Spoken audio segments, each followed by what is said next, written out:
The Assembly will hear an address by His Excellency Gustavo Petro Urrego, President of the Republic of Colombia. I request protocol to escort His Excellency and invite him to address the Assembly.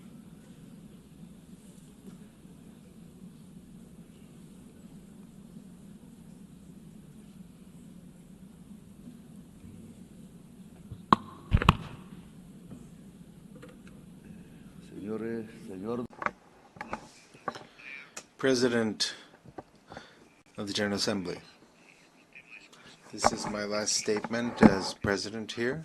It's the fourth time. In my first speech, I announced that it was very likely that there would be conflicts in Ukraine and Gaza and in Palestine, and that I suggested that there be a peace conference, but those who don't have bombs or large budgets are not heated here. Well, 4 years later, the horrific situation in Palestine did not lead me to think that almost the same thing could happen in the Colombian Caribbean area, where unarmed young people are being shot at with missiles in the open seas. And now we are in a different situation. Perhaps it's more global, a kind of Stone Age that has descended on all of humankind. Missiles against 17 unarmed young people in the Caribbean Sea, some of them Colombians. The persecution, imprisonment, and expulsion of millions of migrants, missiles that have killed some 70,000 people in Gaza, the lack of action on the climate crisis. All this is linked, and all this has the same cause. Migration is simply an excuse so that a rich society, rich, white, and racist, believes itself to be the superior race and is not realizing that its leaders are leading it to the abyss, to its own distinction, together with the rest of humanity. They said that the missiles in the Caribbean were used to stop drug trafficking. That is a lie. Stated here in this very rostrum. In 2023 and 2024 were years when the largest amount of cocaine was seized, and over 700 drug traffickers were extradited to the United States in Europe. I extradited them, and my government confiscated the cocaine, and we didn't shoot a single missile, nor did we kill any youths. The years where I was able to prove that it's more effective to substitute coca crops than eradicate them, than forced eradication using poison, and forcing peasants to use it. The violent war against drugs was a failure, and I replaced it with an effective anti-trafficking policy, not based on a mix-up between an inert substance, that is drugs, with people who actually use it and practice it. But what was necessary is to destroy dialogue and to shoot missiles. Was it really necessary on unarmed, poor young people in the Caribbean? The anti-drug policy is not meant to stop cocaine that is coming to the United States. The anti-drug policy is to dominate the peoples of the South as a whole. You shouldn't look at the drugs, you should look at who has the power and who dominates. This is why I speak to you as a decertified president. I've been decertified by President Trump, without him having any right to do this, a human right or divine right or any sensible reason. They want to force by violence tens of thousands of peasants to do what the U.S. government wants to do, which are influenced by mafia groups in Colombia. Thousands of peasants are massacred in Colombia by politicians who were senators, who were presidents, who were ministers that were bribed and on the payroll of the drug mafia. And at the same time, they were allies of the extreme right based in Florida of the United States, and now allies of the Trump administration. They've been allied for decades with drug lords, cocaine drug lords in Colombia. They were allies, and so they led this anti-drug policy from Washington. I don't know if Trump even knows that that his foreign policy towards Colombia, Venezuela, and towards the Caribbean is based on advice from Colombians who are allies of the cocaine mafia. I myself denounced these politicians, including the paramilitaries, drug traffickers, naming them by their names in the Congress of Colombia when I was senator, and many times they wanted to kill me because of that. And they did not want me to become president. They wanted me to shut up. And now they don't want another progressive government to be reelected. That is why I've been personally decertified, and they have spread calumny against Colombia. Colombia has confiscated the highest amount of cocaine in the history of the country under my government, and I've been decertified. In Colombia, we have managed to stop the increase in the rate of expansion of coca crops that was 43% under the government of Duque and has dropped to 3%. And Duque was not decertified. Who had someone who financed his campaign who was a drug trafficker, and instead they've decertified me. So the anti-drug policy is not aimed at the public health of a society, but rather to prop up a policy of domination. They don't want to give the power to the people. The young people that were killed using missiles in the Caribbean were not from Hamas. They were not from other terrorist groups. They were poor Colombians.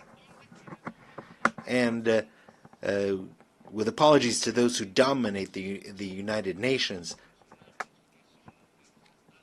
there should be criminal cases against those officials of the United States for doing this, including the utmost official, President Trump, that allowed the shooting of missiles against these young people who were simply trying to escape poverty.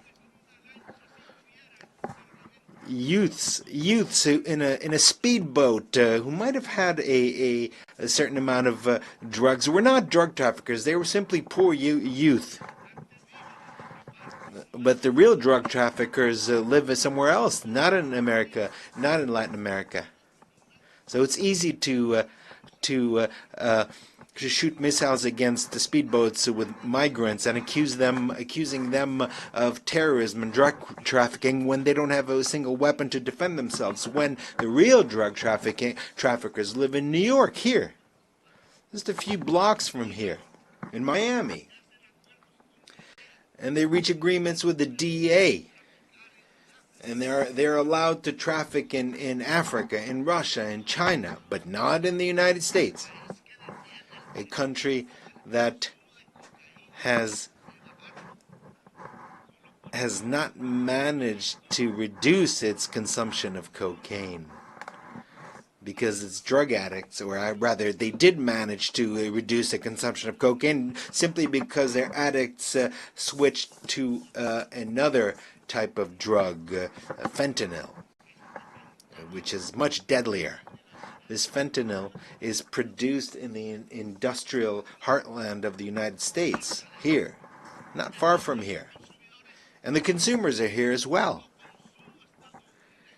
It's produced and consumed in the United States. That is the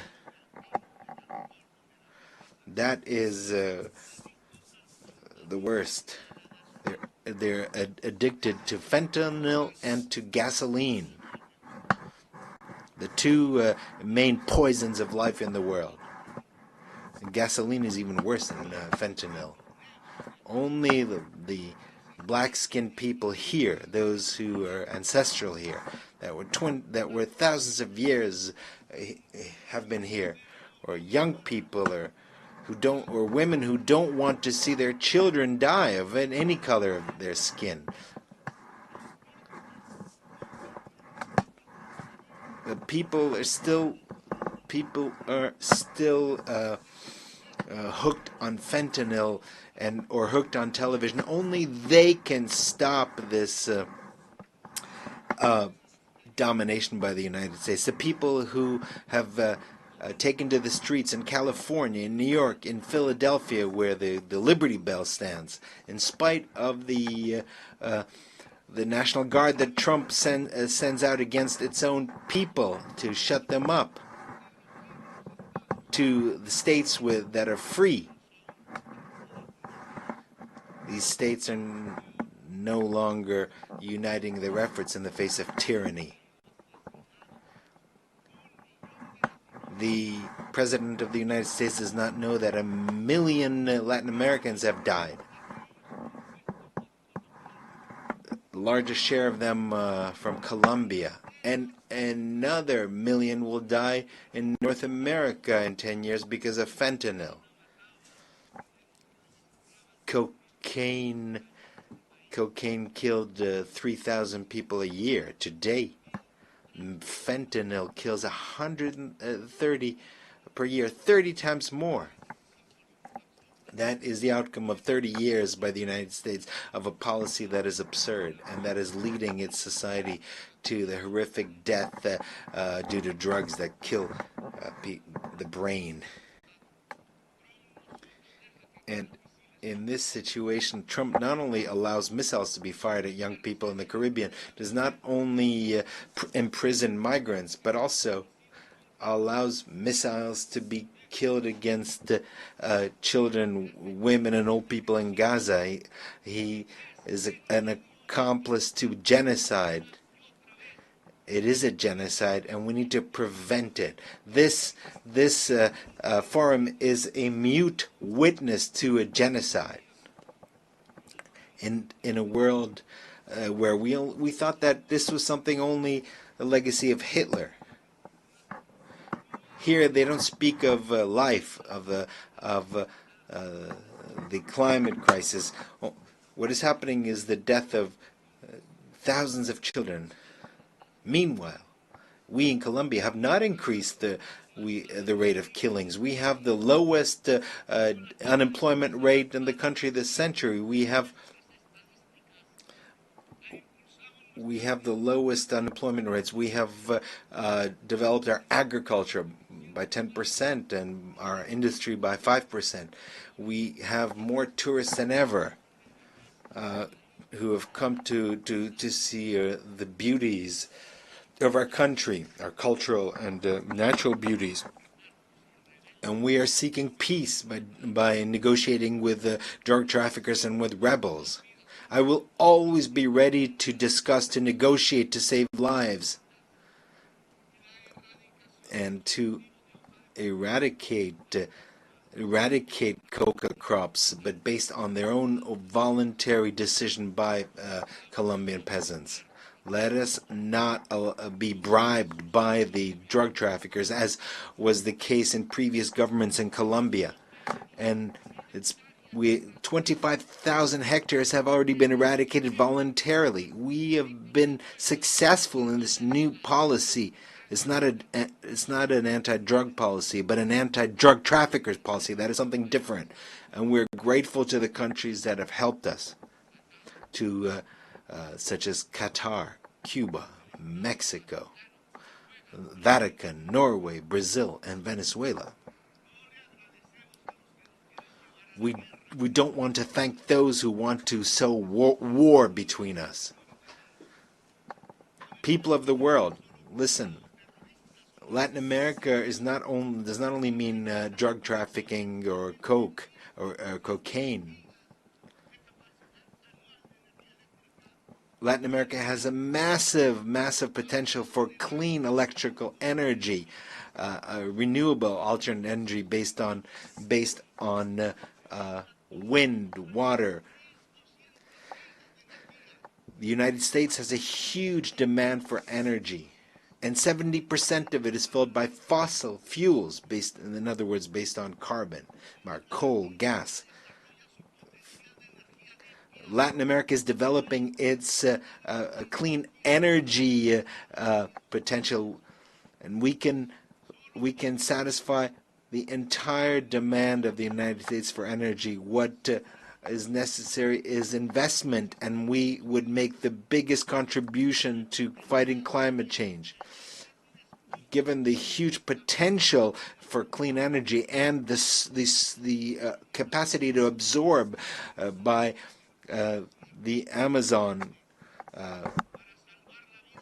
Latin America can make a tremendous contribution to save the life in this planet. All that is necessary is $600 billion to develop this potential. Africa and Europe can do the same. It is this decarbonization would provide us with over $1.3 trillion. This is money that is already in the treasuries of the United States, Europe, and China, but not a dollar is spent because it's not profitable. Or rather, it might be profitable in terms of human life, including life in the United States, in Europe, and China. However, they don't want to depend on Latin America and Africa. They know that to bring together the clean energy of Africa and Latin America would not only decarbonize the planet, save it from the climate collapse, but it would also change the global power of which is discussed here. But that power is spoken in terms of bombs. But this would truly create a global democracy and change the means of production, because life and humanity would become the priorities, and they would edge out greed. Greed is the poison of life, and Mao spoke of this. Chairman Mao. According to science, we have 10 more years until we reach a point of no return in terms of the climate. And once we reach that point, we won't be able to do anything. We will simply observe the disasters, and we'll feel them in our own families and cities. Because it will be irreversible. The extinction of life, extinction of human life there'll be an irreversibility of the process, and no technology, no political or social force will be able to do anything about it to stop this collapse. And we only have 10 years left. That is what science tells us. But here people don't believe in science. The most powerful man in the world does not believe in science. That is the irrationality. And Germany, the country of great philosophers, of Kant, Feuerbach, and others, was became prey of irrationalism in 1933, and today it's this country that is becoming irrational. The solution is to stop consuming fossil fuels and to quickly switch to water, wind, hydrogen. But the word decarbonization sounds subversive at the conferences of the most powerful countries, the G7 or G20 or Davos, among the rich. Just as 5 centuries ago, the word democracy sounded subversive here, or in Bogota, and in Paris, and in Madrid. These dollars that I mentioned here, 600 billion or 1.3 trillion. This is significant. This is just a little more than what the rich countries pledged at the COP in Paris, and they have not fulfilled their pledges because they are not interested in decarbonization. And what has come is basically loans from multilateral banks, which are just small amounts compared to what is needed.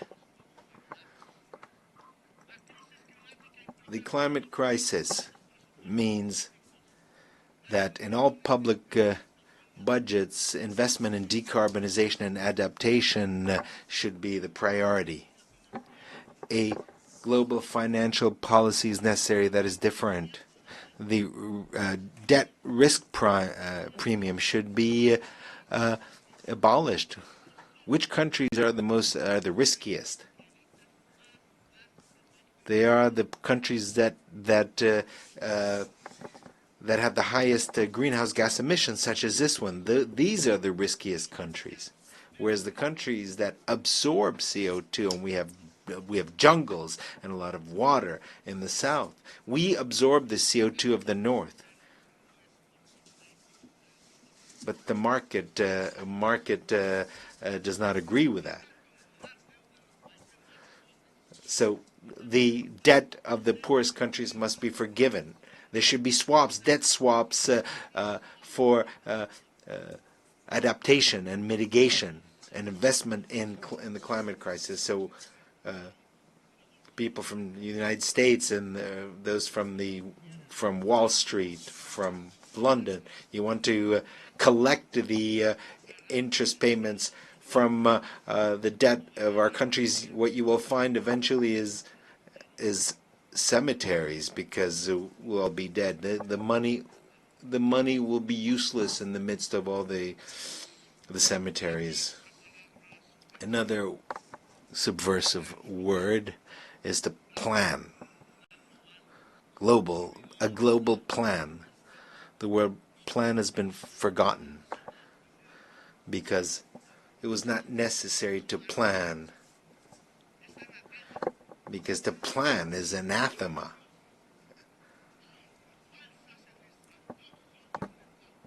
And there was a fundamentalist belief in the markets, thinking that markets would bring happiness. The Swiss economist Arras said this.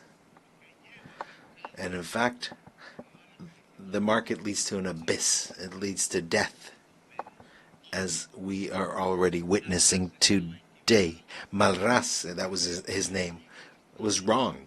Neoliberalism was mistaken from the very beginning, and it's been guiding our countries for the past 50 years based on completely erroneous formulas. The plans should be binding on national states. There should be a global democracy supervised by a Security Council that does not have the right to veto. Because we have to understand that the market will not resolve the the climate crisis because it has produced that crisis. It was capital, which is based on unequal relationship between those who own the means that create the carbon and those who work, who are salaried employees. And this is a system that has to produce more and more objects that the boss, the owner, has to sell.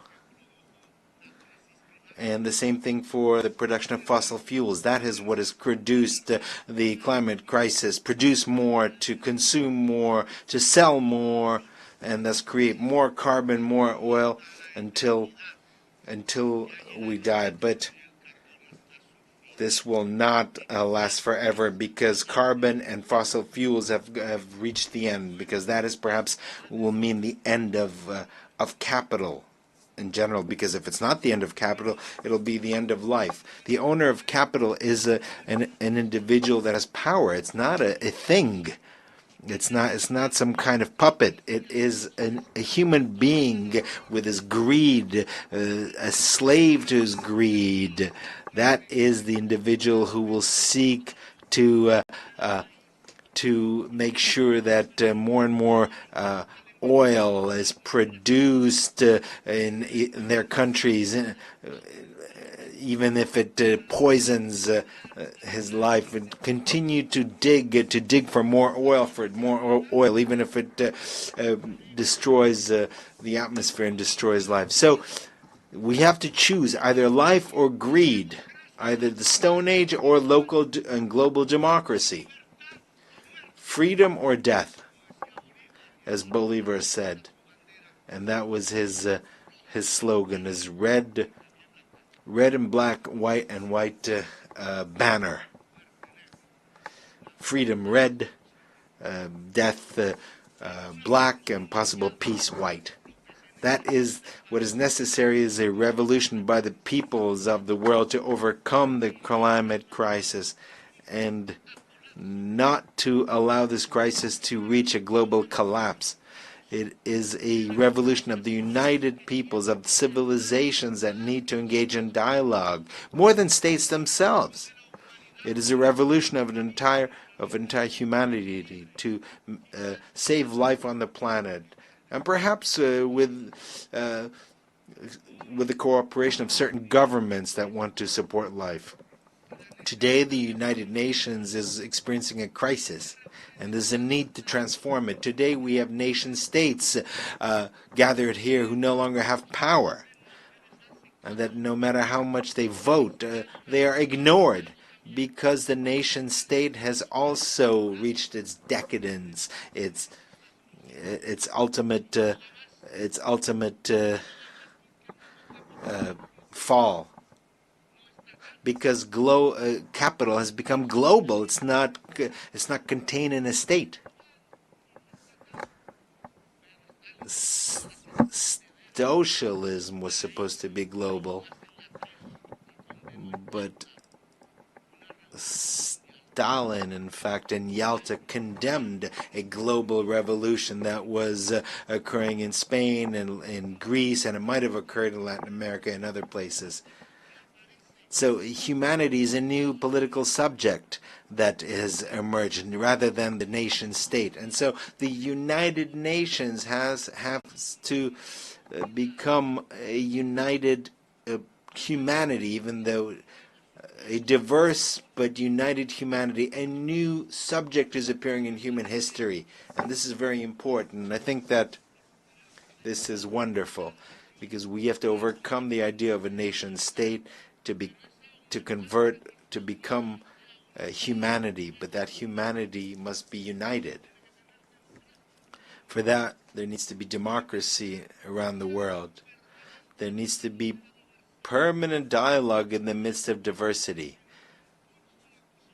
It is our differences that compels us to coordinate our action at the global level.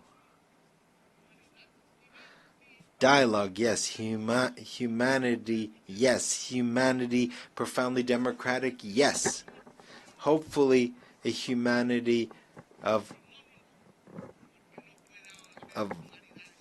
based on leaders who are free, rather than a humanity that is basically slaves, just to beasts of burden. A humanity that shoots missiles against young people, are defenseless armed people, or shoots missiles in a place of the world near where Jesus was born. These problems cannot be resolved with governments who are bribed by oil producers, by oil corporations. So a new political subject is emerging, a united and diverse humanity, united despite its diverse cultures. Meanwhile, the old societies of Europe are collapsing, and the United States is applauding its new Hitler. It's not listening to its own young people or its older people who died in Europe in the battlefields of Europe, fighting against Hitler and against his criminal ideology. Today, the same thing is being done as Hitler did, building concentration camps for migrants. It's stated that migrants are of an inferior race, and they blame them, just like Hitler blamed the Jews. They call them drug traffickers and thieves, whereas the majority of drug traffickers are blonde and have blue eyes, and they keep their fortunes in the largest banks in the world, and they don't live in Bogota or in Gaza. They live in Miami. They are neighbors of President Trump. They live in Dubai or in Paris or London. They don't live where there's poverty. But the missiles are fired against those where there's poverty. Tren de Aragua is a group that is considered a terrorist group, but that is not true. Migrants are not criminals. They should not be put in concentration camps, expelled and chained up. Immigration is not. Immigration is due to a blockade against countries like Iraq or Cuba. Immigration is a result of the impoverishment of many countries because of their indebtedness, because of wars unleashed by the United States and Europe to grab their oil. Immigration is a consequence of a climate crisis that leaves the tropics without water and destroys the environment. The solution to migration is very different from missiles or prisons or camps. There is no higher race. There's no supreme race.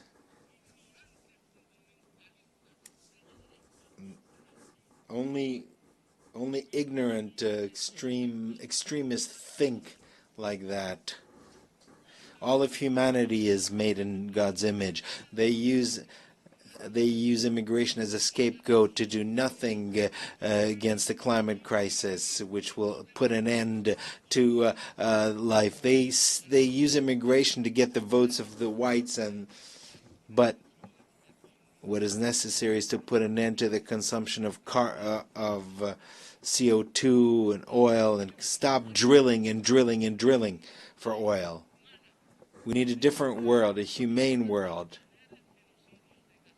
And first and foremost, we need to stop the genocide in Gaza. Humanity cannot allow a single day more of this genocide, or for the genocidal Netanyahu and his allies in Europe and the United States to continue. The United Nations must uphold the decisions of the International Court of Justice. International law is the basis of civilization and of its wisdom as distilled in history, and it must make sure that the decisions of international justice are implemented, are applied. Diplomacy has been tried in Gaza. It could not resolve the situation. I'm sorry, and I'm sorry, President Macron. We can keep insisting and insisting in when every single day, every single minute, a missile is fired and destroys the bodies of babies and children in the Arab state of Palestine. Every day, there are decisions, resolutions that are vetoed in the Security Council. Every day, more and more children die. More and more bombs, more and more dead.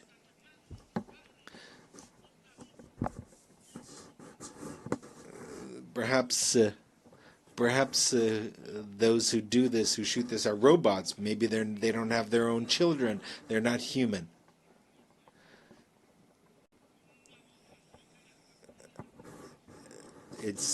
Can we stop the genocide with a vote, the General Assembly? Yes, that's what we should do rather than a vote in the Security Council, because that is vetoed.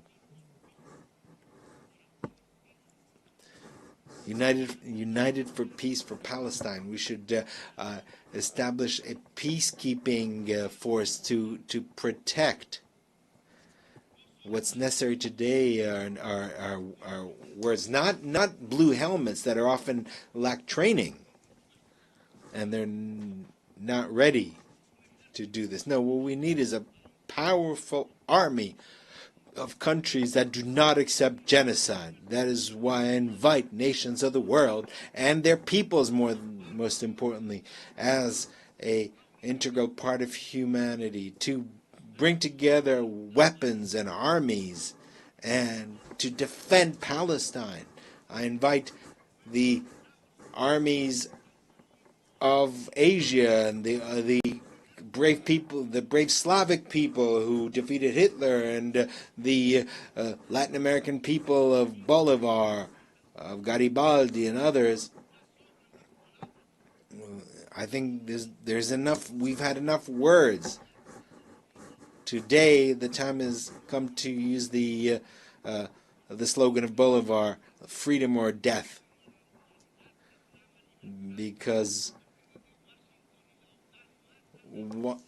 Washington and NATO are killing democracy, and they are spreading totalitarianism at the global level. We need to raise the red and black banner flag.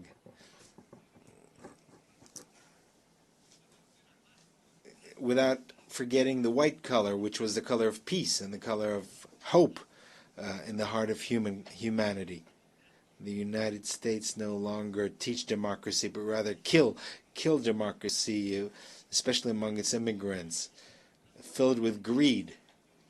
The UN should begin its change by stopping the genocide in Gaza with a army of liberation and salvation, and there should be a decision here taken in the General Assembly without any veto. After Gaza, we can start working on decarbonization so that we can found a truly global democracy, and a new Security Council can be established without any vetoes, and where its decisions would be binding, and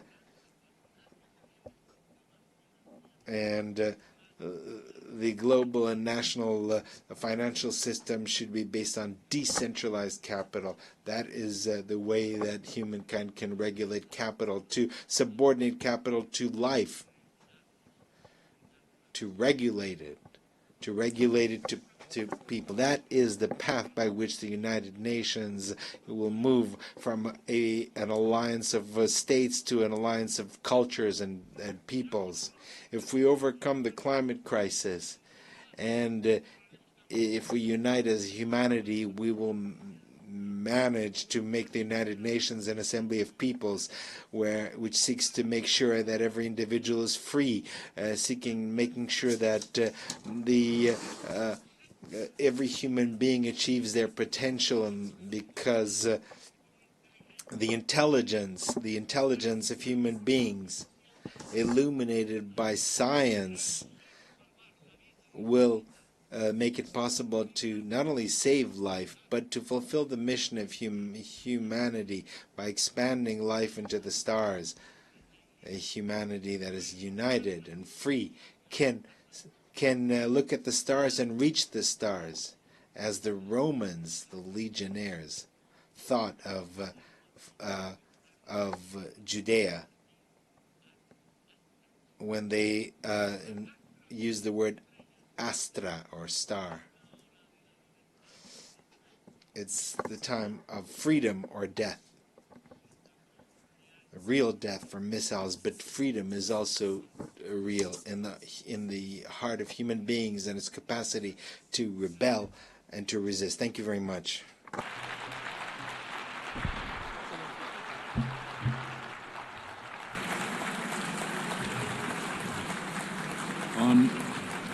On behalf of the Assembly, I wish to thank the President of the Republic of Colombia.